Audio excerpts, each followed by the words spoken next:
بسم اللہ الرحمن الرحیم۔ السلام علیکم۔ پیس والا چینل پر اپنے تمام معزز ناظرین کو خوش آمدید کہتا ہوں۔ اللہ تبارک تعالیٰ کے نام سے شروع جو بڑا مہربان اور نہایت رحم کرنے والا ہے۔ متقین کے لیے جنت میں تیار کردہ ان نعمتوں کا تذکرہ جن کو نہ تو کسی انسانی آنکھ نے دیکھا ہے، نہ کسی کان نے سنا ہے، اور نہ ہی اس خوابگاہ ارضی میں بسنے والے کسی بشر کے خیال میں آئے ہیں۔ اللہ تعالیٰ مومن کے آخری لمحات کا ذکر اس طرح فرماتے ہیں، سورہ نحل آیت نمبر 32۔ ان کی کیفیت یہ ہے کہ جب فرشتے ان کی روحیں نکالتے ہیں اور کفر و شرک سے پاک ہوتے ہیں تو وہ کہتے ہیں سلام ہو تم پر، جاؤ اپنے اعمال کے بدلے جنت میں داخل ہو جاؤ۔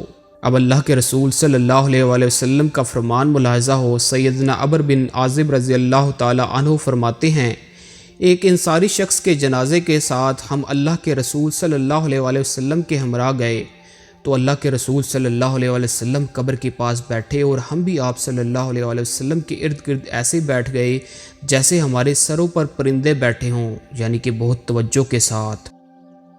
آپ صلی اللہ علیہ وآلہ وسلم کے ہاتھ میں لکڑی تھی جس سے آپ صلی اللہ علیہ وآلہ وسلم زمین کھود رہے تھے۔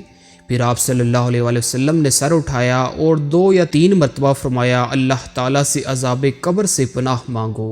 پھر فرمایا مومن جب آخرت کی طرف جانے والا، دنیا کو چھوڑنے والا ہوتا ہے تو اس کے پاس ایسے فرشتے آتے ہیں گویا کہ ان کے چہرے سورج ہوں، یعنی ان کے چہرے بہت روشن ہوتے ہیں اور ان میں سے ہر ایک کے پاس جنت کی خوشبو اور سفید لباس ہوتا ہے۔ پھر اس مومن کی جہاں تک نگاہ جاتی ہے فرشتے ہی فرشتے ہوتے ہیں، اس کے پاس بیٹھ جاتے ہیں۔ پھر موت کا فرشتہ ملک الموت آتا ہے اور اس کے سر کے پاس بیٹھ جاتا ہے اور کہتا ہے اے پاکیزہ روح، اللہ تعالیٰ کی بخشش اور رضامندی کی طرف چل۔ پھر وہ نکلتی ہے اور ایسے بیٹھتی ہے جیسے پانی کا قطرہ مشک میں سے بہہ کر ٹپک پڑتا ہے۔ پھر اس روح کو فوراً فرشتے پکڑ لیتے ہیں۔ جب بھی کوئی فرشتہ اسے پکڑتا ہے تو دوسرا اس کے ہاتھ میں ایک لمحہ بھی رہنے نہیں دیتا کہ اسے پکڑ لیتا ہے۔ وہ اسے جنتی لباس اور خوشبو میں گھیر لیتے ہیں اور اس روح سے زمین پر پائی جانے والی عمدہ ترین کستوری سے کہیں زیادہ شاندار خوشبو مہکنا شروع ہو جاتی ہے۔ پھر وہ فرشتے اسے لے کر اوپر چڑھتے ہیں۔ جب بھی فرشتوں کے کسی پاک باز گروہ کے قریب سے وہ گزرتے ہیں تو وہ کہتے ہیں یہ پاکیزہ روح کون ہے؟ تو وہ دنیا میں جو اس کا بہترین نام ہوتا ہے اسے لے کر کہتے ہیں فلاں کا بیٹا فلاں ہے، حتیٰ کہ آسمان و دنیا ختم ہو جاتے ہیں۔ پھر وہ فرشتے اس روح کے لیے اوپر جانے کی اجازت مانگتے ہیں تو انہیں اجازت دے دی جاتی ہے۔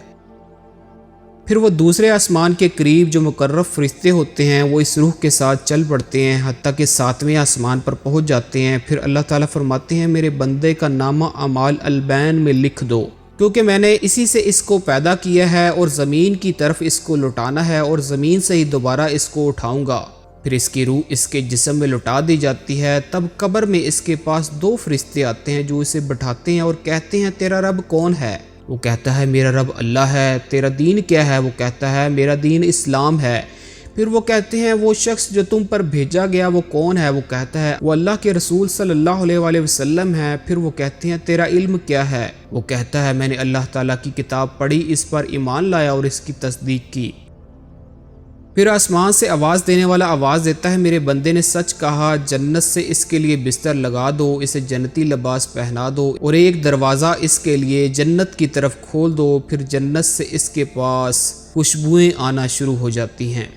جہاں تک اس کی نگاہ جاتی ہے وہاں تک اس کی قبر کو فراغ کر دیا جاتا ہے۔ اس کے بعد اس کے پاس ایک حسین چہرے والا خوبصورت لباس پہنے عمدہ خوشبوئیں لگائے ایک آدمی آتا ہے اور کہتا ہے تجھے خوشخبری ہو ان نعمتوں کی جنہوں نے تجھے خوش کر دیا ہے، یہ وہ دن ہے جس کا تجھ سے وعدہ کیا گیا ہے۔ مومن کہتا ہے تو کون ہے؟ تیرا چہرہ ایسا ہے کہ جیسے خیر ہی خیر جھلک رہی ہے۔ تو وہ کہتا ہے میں تیرا نیک عمل ہوں۔